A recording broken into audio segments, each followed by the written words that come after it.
Stop this song. See, I don't know if we should have music under us while we're talking or just have silence. I go for some music every once in a while. Yeah. I don't have to do it all the time. Let's see what the audience thinks. Do we sound better with music under us or just by ourselves? So we have international listeners today from Puerto Rico. Sí, señor. Ah, hola, Puerto Rico. And I have one thing to say to you. I have two Spanish phrases I know. Tu cena está en la máquina de lavar.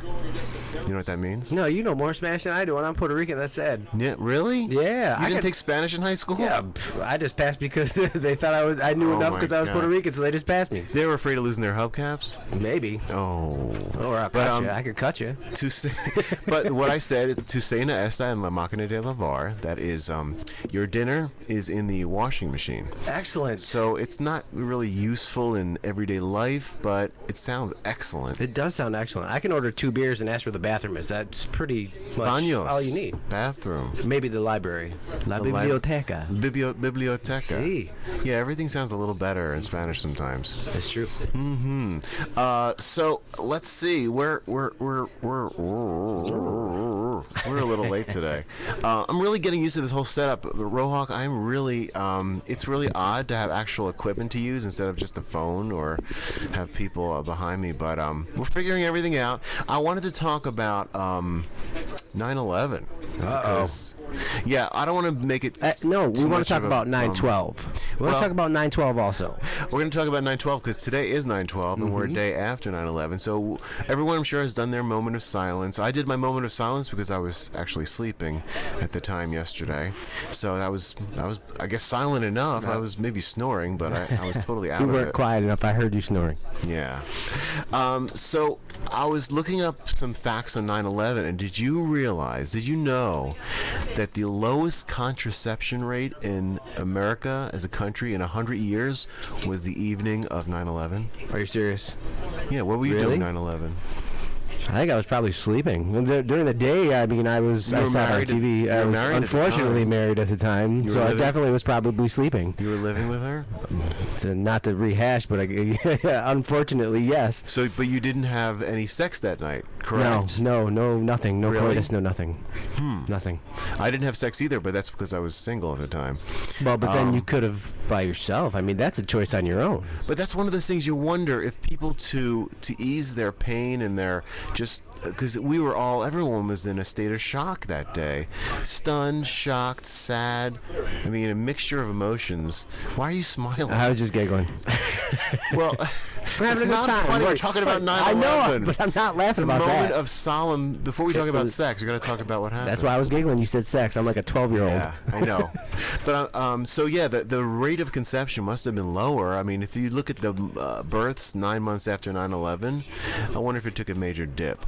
I'm sure it was probably down a good 50-60%. Yeah, I would guess. I mean, who really would want to after? It's like when if you see a really good movie, sometimes it's hard to have sex on it because it's in your mind. You still do it, but you focus on what's happening. But sometimes you can get distracted by stuff. That's true. And that was a major distraction. I mean, horrible tragic. I wonder if masturbation rates went up. We have no numbers on that. I don't think anybody could do it. I think that's a solo gig for everybody. Yeah. I think there was no count. Yeah. Well, the thing about masturbation is you're just worrying about satisfying yourself, so you really can't not last long enough. True. But the second lowest rate of conception in our history, 100 years, December 7th, 1941. Really? Not Pearl Harbor. Pearl Harbor. Really? We're going to go with that one, too. Do you really think that was the doing biggest tragedy since before 9/11? That's true. But do you really think that in the 50s they were doing a lot more than what we're doing now? 11 years ago? They had a lot. They didn't have internet, so they had a lot less distractions. Exactly.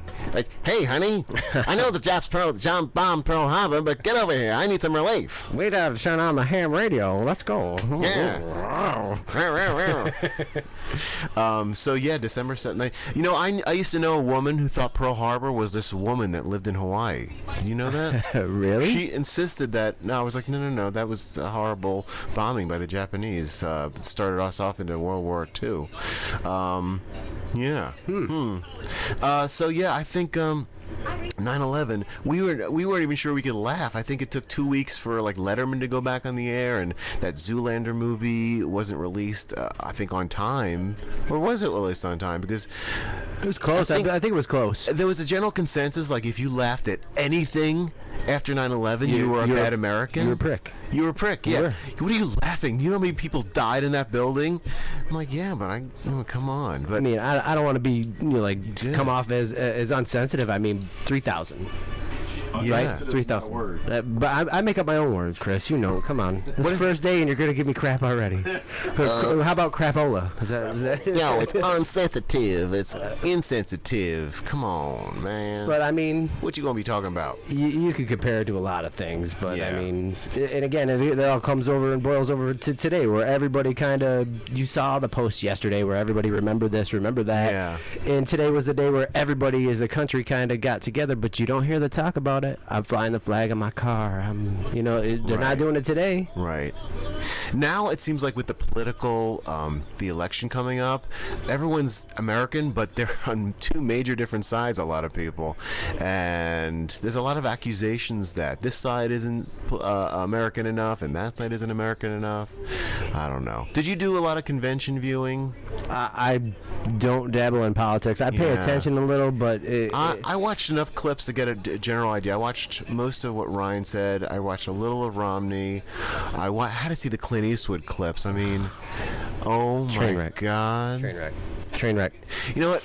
Who isn't a Clint Eastwood fan in the movies, directors? True. But I can't believe that he rehearsed this and people said to him, yeah, go with that.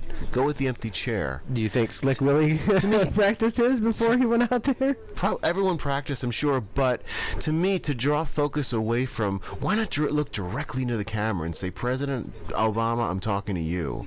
To me, if you're looking off to your side, it's like, to me, a director should know that if your focus is off something on some invisible person in a chair, that's not as powerful as looking directly into the camera.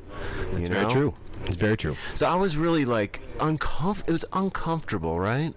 Did you see any of that? You saw some clips. I saw some of the clips of it on I watched the whole thing. Some of those morning shows. I didn't make it through to the end because he was fumfering around so much for what to say. I'm like, Clint, you know there's a teleprompter there. Did you rehearse at all? Really? So maybe he forgot his reading glasses. He is kind of old. Yeah. I think he's a little up there, but of course that doesn't mean anything. But he's still the man. He was. But definitely, the rehearsal was not there. I was really disappointed in him, and I think his movie that's coming out about him being a blind baseball pitching coach or something is going to suffer because of his performance there. I would have to agree. The premise looks nice, but I don't think it'll pan out. Yeah, I think so. I agree that Clint looked bad, and we'll be right back.